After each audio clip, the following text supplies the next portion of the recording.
Hi, friends.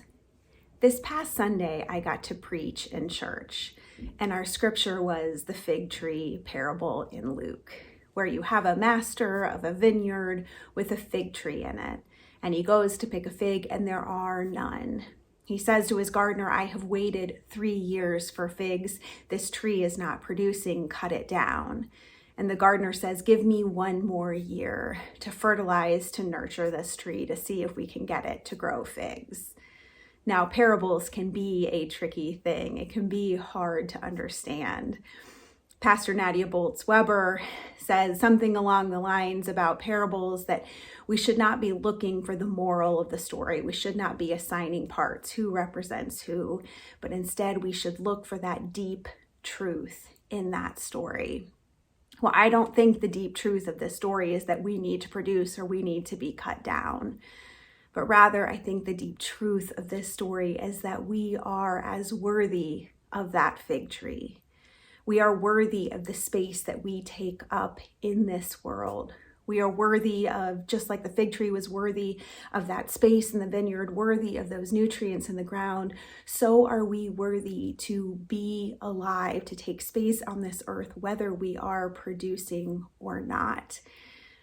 That we are worth this audacious hope.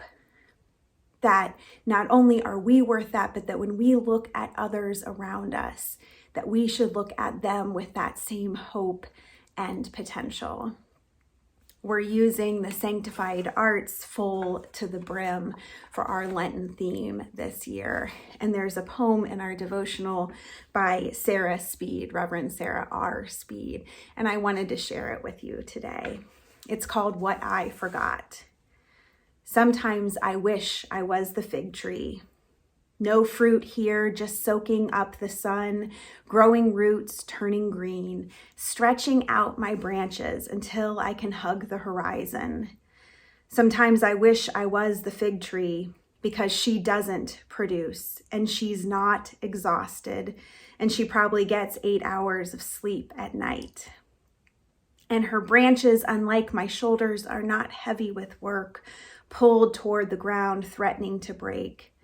And her trunk, unlike my spine, is not fighting to stand tall while holding it all together. Sometimes I wish I was the fig tree because she knows what I forgot many years ago. You are still worthy, even if you don't produce. My friends, in a world where we are told constantly that we are not worthy enough, where marketers are telling us we need to buy things in order to make us worthy, where we're told on social media that we need more followers, more likes in order to be worthy, where our educational system is telling us that we need certain test scores and a GPA in order to be worthy. I think the truth in this is that you are worthy just as you are.